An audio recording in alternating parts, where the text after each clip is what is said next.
Halo, assalamualaikum warahmatullahi wabarakatuh. Salam klipik-klipik. Hari ini saya mau panen, tapi bukan proses panennya, tapi yang jadi fokus saya adalah proses jualnya. Jadi saya memelihara ikan dan mitra saya itu mau jual kemana? Penjualan saya. Jadi yang paling sering jadi masalah bagi petani itu setelah ikan besar jual kemana? Tapi kalau di kemitraan saya tidak bingung, karena beli bibit dari saya, nanti saya yang tarik kembali lah. Sedangkan saya jualnya nanti ikuti video saya. Sip.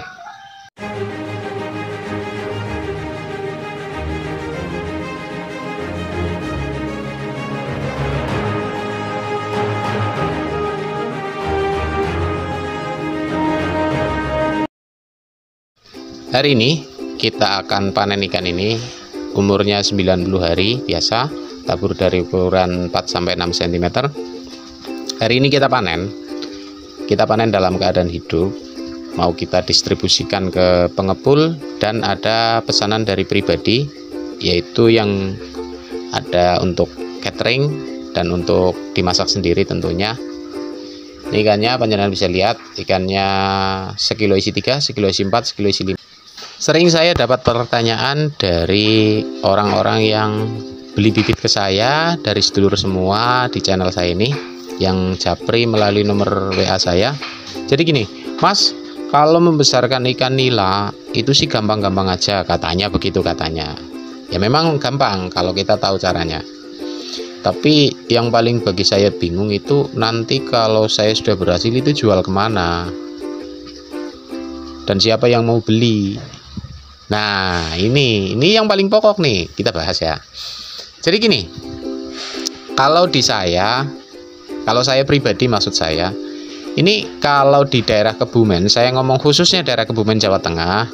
Jadi kalau beli bibit dari saya, beli bibit ikan dari saya, berapapun bibitnya, nanti panennya berapapun juga akan saya terima.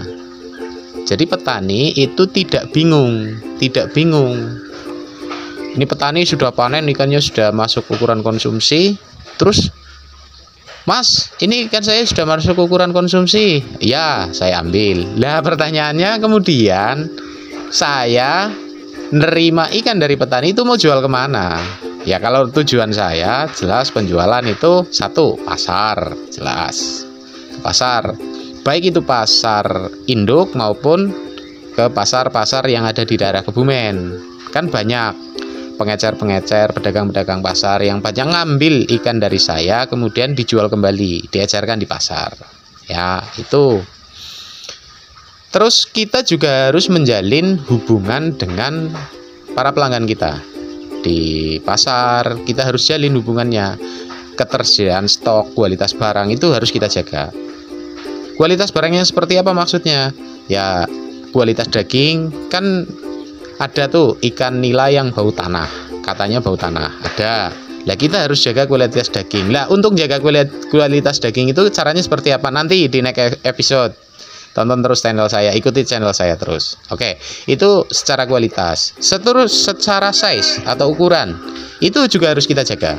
Dalam arti, sekilo isi 4 ya sekilo isi 4. Sekilo isi 5, sekilo isi 5. Sekilo isi 3, sekilo isi 3. Maksud saya seperti itu.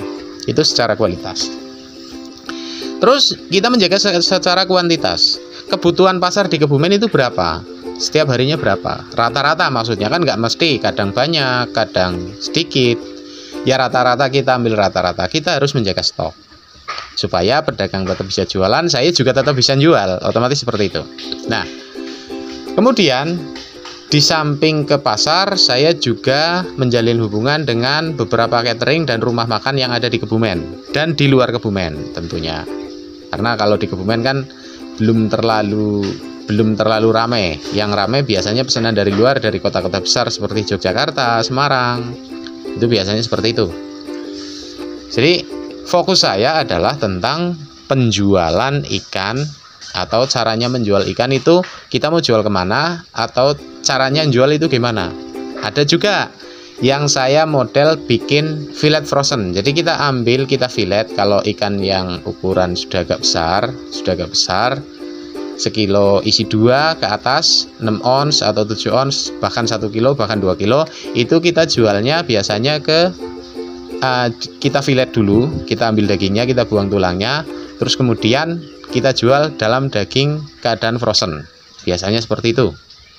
Kalau enggak untuk tempat-tempat pemancingan. Nah, ada pula yang kita jual ke konsumen yang eceran, itu ada. Kalau di daerah Kebumen silahkan datang ke rumah saya atau hubungi nomor WA saya langsung, ada tertera di deskripsi channel saya ini. Ini proses panen saya. Ikan ini kita panen dalam keadaan hidup, nanti kan kita suplaikan ke restoran, ke rumah makan, ada juga yang ke kolam pemancingan. Jadi nimbangnya pakai air kayak gitu dalam keadaan hidup. Nah, ini sudah kita size, tinggal kita timbang saja dalam keadaan hidup. Nah, sedangkan ini yang mau kita bawa ke pasar induk. Jadi dalam keadaan mati seger.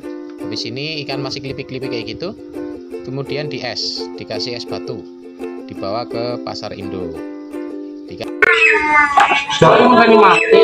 teknik dari mana ini, Suhu? Dari Perindapan. Oh, Dari Perindapan. baru tahu ada teknik seperti ini, teman-teman. Jadi untuk orang-orang yang giginya sinisman dan orang patia anak, nah ini kan disita kayak gini kan. Itu teknik kaki yang kayak gini ya, Mas? Iya, sing kayak gini. Apa jenenge? Salbai. Jadi langsung bersih kayak gini, Pak. Ditarik bolnya ini. Ini bol ini. Bol itu bahasa apa, Mas? Bol gue ya bahasa. Bol kan bola, Mbok. Tuh bol gue bahasa etek laut nah. Nah, jadi ya tidak nyangkret ini untuk orang-orang yang kayak gitu yang giginya sudah nggak terlalu ada. Ya. Jadi ini daging langsung. Iya, anak belum yang penting. Cuma dicokot kayak gini gampang gitu. Jadi nggak perlu di seret apa jadi. Ya, fitting. Oh, di fitting ya. Apa? Fitting apa? Fileting.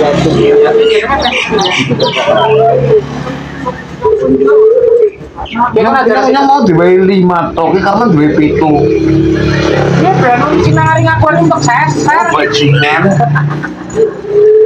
Ini Kan kan di dasar kae kowe amis kabeh ngawur kowe.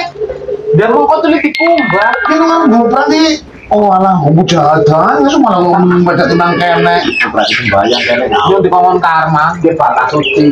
Batas suci gelugelan temen ibadah ki tenang kene. Batas suci ya.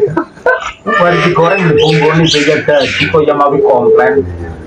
Ini yang berdua gue jamunya main kuat. Wah kayak sebret bah mangane mantai belum man Ya belum enak. Kayak batu jamu. yang mana Mana pelet lah. Kita lihat kita menemukan mustika. Mustika ini. Ini nanti jangan dibuang. Ini bagian yang putih ini. Yang berdua. Oh ya pada dingin. Menemukan mustika seharga ratusan juta di dalam ikan ini. iki kok diresiki temenan kuwi lho. Iya. Kok diresiki temenan kowe. Siap Mbah. Kotor kowe ngerti amis kayak nyong mulus-mulus iki ngerti lah mulus-mulus. Apa wis mateng ora? Mama pasang story man. Padang lah gue butuh gandum. Bok aku. Terus dengan Iba ya. Iya Iba. Tapi ya kan lagi Bawanto itu kekurangan protein. Iya. Ini jebulan awang udah ngerti nggak ada tiba kayak gitu sarane. Wah ya. Ini teknik dari Salbai dari Amerika Latin. Oke, anak mustika kabeh man dia. Mustikanya semua ini. Anak mustika. Terus dia aja tahu Wah, ada telurnya tuh. Oh, ada telur ini. Ada telurnya teman-teman. Wis aja tahu. Dan ini yang masuk ke pedagang pengecer untuk diecerkan di pasar, dan ada yang dijual di rumahan, diecerkan di rumah maksudnya, nggak di pasar. Nah ini panjenengan bisa lihat ikannya. Ini kita lagi proses pembongkaran. Jadi begitu kira-kira saya jual ikan nila ini kemana. Moga-moga bisa jadi inspirasi bagi panjenengan semua. Bisa. Dan kalau misalnya panjenengan beli bibit, itu yang paling penting tanyakan dulu besok mau terima hasil konsumsinya apa enggak sama yang jualan bibit. Itu yang perlu panjenengan pertanyakan. Terima kasih yang sudah menonton, terima kasih yang sudah subscribe. Segala salah minta maaf. Wallahul muwaffiq ila aqwamit thoriq. Assalamualaikum warahmatullahi wabarakatuh. Salam klipik-klipik. Pirang menit Arab?